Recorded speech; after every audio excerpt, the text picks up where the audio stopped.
Hi, I'm Vixie. I am a light worker. I am a healer. I am a psychic intuitive. Today we are talking about the 10 stages of waking up. Okay. And I have my notepad because I have the memory of a pea. Okay, so I just, took what I know and I wrote it down and I'm just going to stem off from there. So our first, these stages they were put together based on not only my research but what I've personally experienced. Okay, everyone's journey is different, so you could have your stages in different spots than how I'm listing them. Okay, this is just, I think, with the way that my life and my awakened journey, sorry, I wanted to fix that. My awakened journey, this is kind of how it worked for me. And some of these steps get repeated, especially when if you're like me and you learn your lessons hard, sometimes some of them get repeated. But we're going to go ahead and start with the first stage, which is the dark night of the soul. This is the part where you have realized, this is like the very first beginning part of your awakening, where you realized everything you've ever known and what 90% of the population has ever known is a lie. That is really hard to swallow sometimes. You begin to think, like, at least for me, and it's happened with a lot of people who have spiritually woken up, this part where you literally think you're going crazy. Like, because your mind has been so culturally conditioned and trained and so many generations of that, you're going to think, like, for me, I was like, what's real? What's not real? Like, my whole perception of reality just went through the window, and I was like, I deserve to be locked up right now. I am completely losing my mind. I was crying all the time. I was losing it. And you may go through this hard like I did if you have mental, I'm sorry, I'm blanking. Mental illnesses, thank you. And I'm not going to cut this out. You know why? Because this channel is all about being real. So, and this is part of the real. So, but yeah, honestly, you're going to end up probably going through the same thing as I did if you have mental illnesses, like I had. It's going to be okay, though. Remember that this doesn't last forever. It really, really won't. I promise. It's just the beginning. And honestly, to be real with you, I think that was the worst part. For me personally, that was the worst part ever. Because, I mean, you are literally feel like you're insane for a minute there. Like, am I going crazy? Am I going crazy? Like, But moving on to 2, the second stage, which is Ray of Hope, which after this, psycho crazy fit, you end up hitting a breakthrough. Okay. And in this breakthrough, you see the beauty in life. You kind of see what waking up spiritually is all about. Like, you see the nature around you. You feel a little bit freer and happier, and you get that taste of that freedom, that love, that light. Honestly, it's a very hopeful spot in your journey. You're very hopeful, very optimistic. You're very definitely get a taste of conscious living, that's for sure. Moving on to 3, I like to call this, and this is just me who calls this, I think, but I want to call it sponge time, because you literally, this is the part where you do a shit ton of research, which granted you do in the beginning, but this part is you go nuts. Okay, you start, I'm sorry, I live on a corner in a very busy street, so there's gonna be commotion, but anyway, Uh, hopefully you can still hear me okay. The you will do so much research, like for example, what happens when we die, what's the difference between our soul and our spirit, what is, how do I find my spirit guides, meet them, how do I meditate, how do I, you really, and you learn the history, like you try to look up history, you like the real history, not the bullshit we're fed, but like real history. You learn to look within a little bit, you kind of get a taste of that.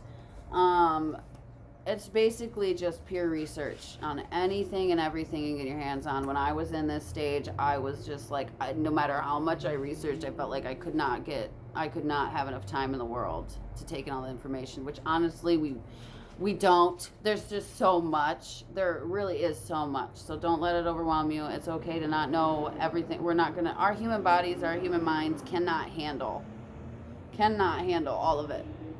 That's kind of, we'd have to be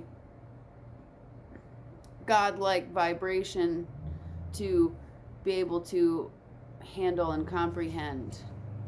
You know what I mean? It's, but you just, like I said, you just research and research and research and research. Number 4 is inner conflict / denial. Now, this one is where you fight with your ego. You want to believe these things exist, but your ego wants to fight the idea. So let me lay this out for you. So basically, you're at a point now where you believe, you're starting to believe everything, because you're taking what resonates, what feels right, and you're like, yes, I believe all this exists, I believe blah blah blah blah. But then your ego comes in, your human ass ego. And when your ego comes in, it's gonna really try to hold on to that cultural conditioning and to how you were raised and everything like that. It's gonna be like, it's gonna fight you. It's gonna be like, no, there's no way. Like, I think that's kind of where honestly self-doubt really starts to kick in. Well, it did for me anyway. And honestly, self-doubt, don't get yourself too beat up on self-doubt, because even to this day, okay, I self-doubt myself all the time. I do $20 readings, okay, and that link I will put in the description below, to my website that takes you to everything, my Twitter, my this, my that, all of it. But even to this day, I still have that, even though I've been told millions of times that I am spot on. How did you know that? I didn't say a word to you. You're right on. You're spot on. You're spot on. You're spot on. It doesn't matter how much I get told that, for some reason my ego's like, no. Or my self-doubt, I should say, is like, it's always there in the back of the mind.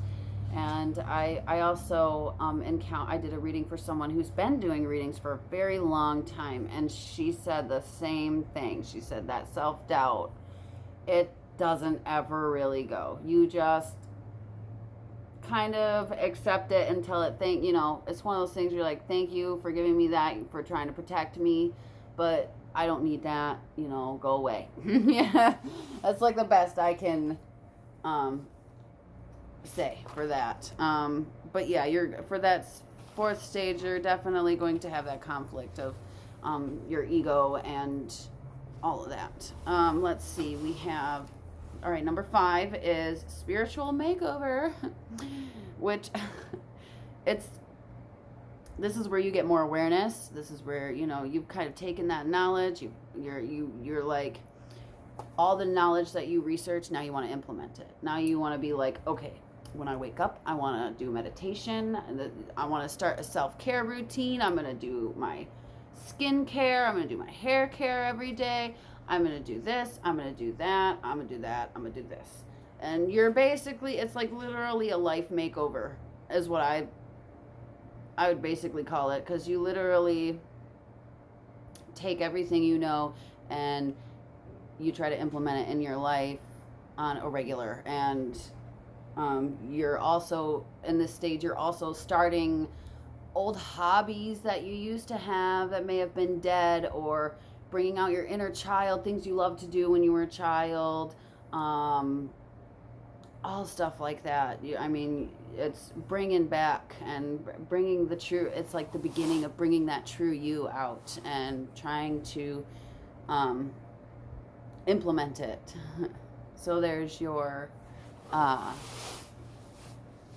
number 5, spiritual makeover. Now, number 6 is spiritual ego. Okay, and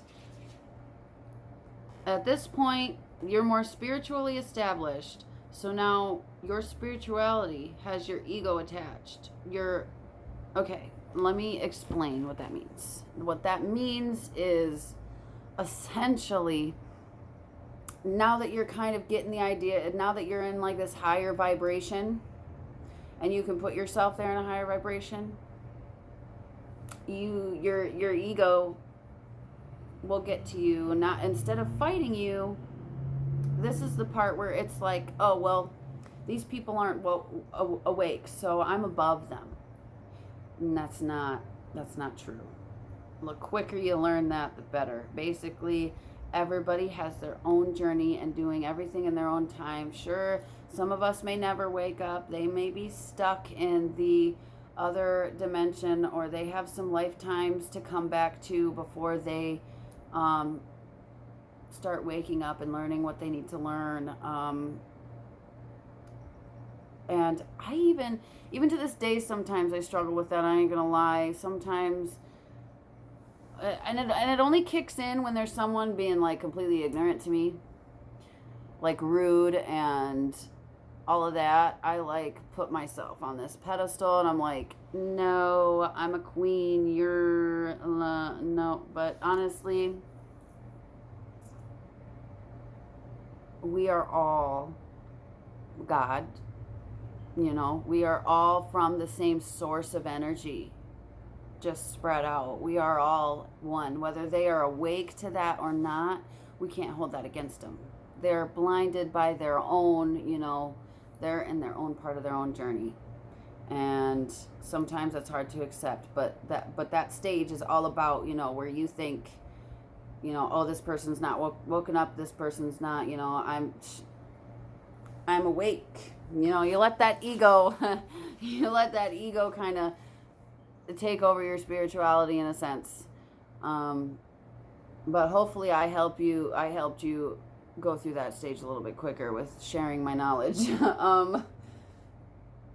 Mysticism, number 7. 7. So mysticism is, okay, your relationship with the universe and your abilities is a little bit more serious.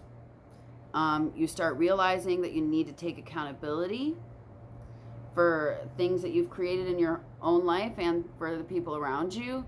Taking accountability is like the biggest thing in a spiritual awakening. Like, you have to, like, you can't go through a spiritual awakening if you can't take accountability for, because that's how we heal. We take accountability for the things we have done wrong to ourselves mainly, because we create our own reality. And if you're not doing too good right now, that's because those were the vibrations that you sent out, and we have to take accountability for that. We got to take accountability for all the things that are happening around us. Okay, sorry, had to pause because my son came downstairs and I'm hungry, so dealt with that. Anyway, back to stage 7, mysticism. I don't know where I was, but taking accountability, I believe, is where I was. We're going to, there's another part of this mysticism stage, which is you're breaking generational curses, you're breaking your karmic debts in this stage. You are really kicking in, taking accountability, breaking generational, like I just said. Some of us take on like Reiki healing, energy healing, crystal healing, more into gifts, into our gifts, more so than before. You really start to get into the spiritual part of things for sure. Okay, so we're going on to number 8, which is coming out of your spiritual closet.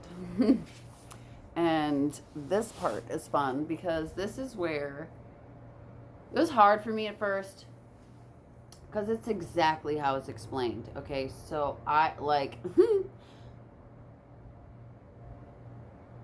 especially when you go through awakening, all you want to do is tell people the truth. All you want to do is be like, wake up, look at the truth. This is the truth. This is the truth. This is the truth.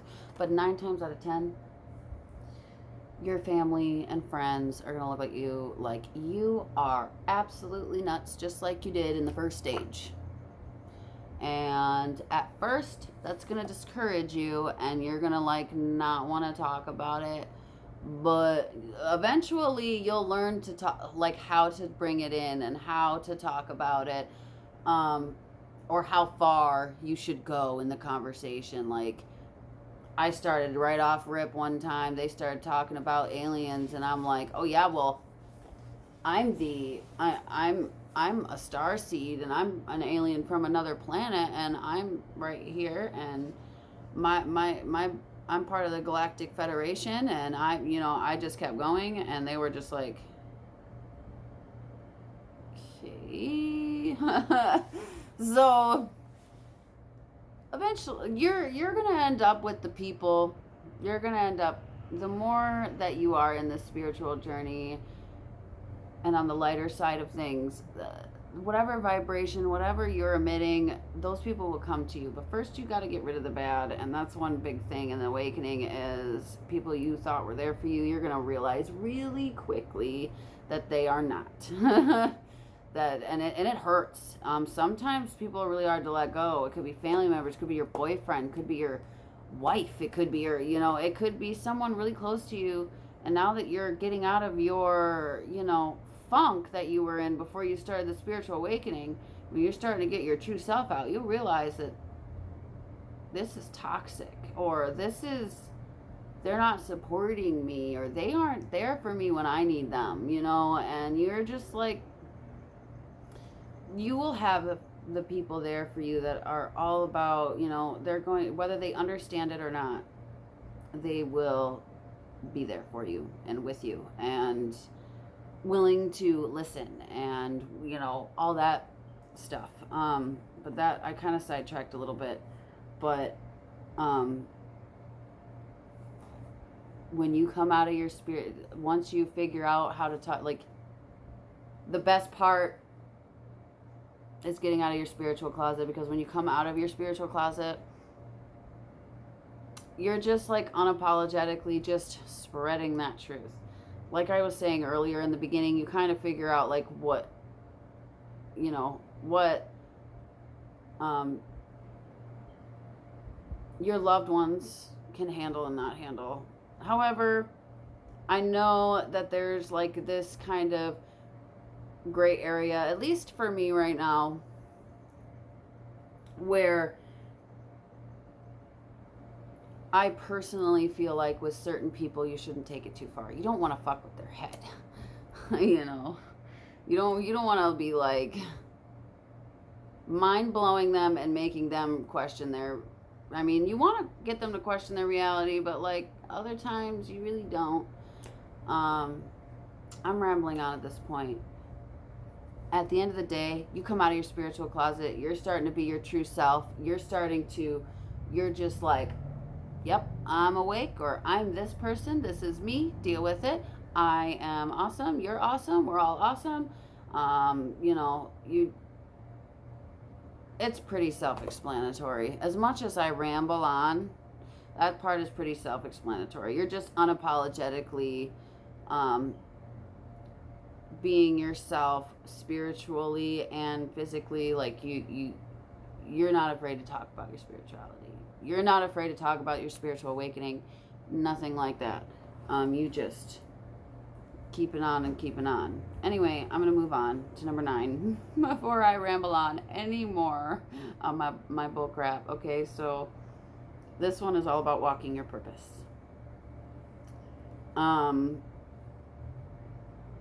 You start figuring out how you can use your gifts to help / show the world. You heal or help protect, you heal and help protect those around you. So this is the part in life where you just, for me, it was difficult because I was like, dude, there's a lot that resonates. There's a lot of gifts I feel like I have. And I'm like, what exactly is the one that I use and how do I use it for it to be my purpose and all of that. And it doesn't have to be anything extravagant. For me, this is it. This is it. I'm not going to stop. I'm not going to stop until I die, pretty much. But you'll start figuring it out. You'll start figuring like, oh, okay, I'm a natural at this. I'm going to start doing this more often. This is my purpose. I'm helping people. 9 times out of 10, us spiritually awake are here to help others. And that's what we learn. We're ready, It can take time. It took me forever. I was really in my head about what is my purpose, but eventually I figured it out, and this is it, It takes, like, if you think on it too much, instead of letting it naturally flow, because I thought about it too much. And that was my downfall. I literally let it control me because we were always struggling for money. So, like, that was my mindset. I was like, I got to hurry up and figure out what my soul purpose is because I need to get this money. Okay, and that's not going to do you anything but make you go backwards. Especially if it's driven by those kinds of things. Okay, so being yourself, like I always say, do what you love, you never work a day in your life. So imagine like what you love to do the most. It doesn't have to be based on your gifts. It could be just something you love to do that your vibration with, like you play music, you do art, you something like that. You put your spirituality, your love, your light into it. That's helping people. It doesn't have to be specifically with your gifts. It can be literally anything. And your purpose is not necessarily your job, like, to receive money with. I like to view it that way because that's how it is for me personally, but it's not always the case. But we're going to move on to the 10th stage, and this is mastering your spiritual lessons. This is where old patterns and like old toxic patterns that you do yourself, they start to come up. You feel like you are lost spiritually or maybe stuck or disconnected. You figure out what is serving you and what is not. This is where, like, and throughout this whole process, you deal with you dying, like the old you dying and new you rebirthing. That happens many a time in your spiritual awakening, pretty much in every stage, and then some. Like for me right now, I'm in the middle of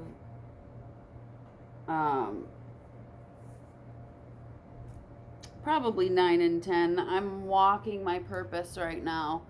I haven't received any financial abundance or anything from it yet, but that's all right.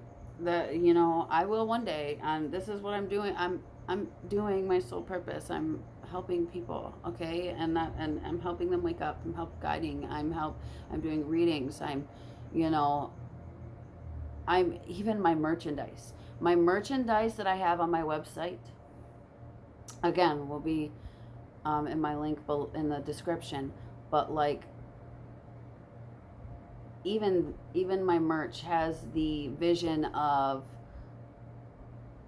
a way for everyone around you. Like, if you feel alone in your spiritual awakening, and like one of them says, are like, my big thing right now is, are you waking up, is on my logo or whatever, on my, you know, t-shirts, sweatshirts, cups, whatever, leggings, you name it. I have that on there so that you can find, when you're just out and about in your day, you end up finding someone else who's spiritually awake, just because you got that, you're repping it, you know, and you don't have to say anything, and only those who know will understand, you know. And as an introvert, and a lot of us spiritually will become introverted, that's why I want to make this merch. It's not even necessarily for me and my brand. It's really the fact that you can go and meet someone who's spiritually awake, and you would never know otherwise, unless you had something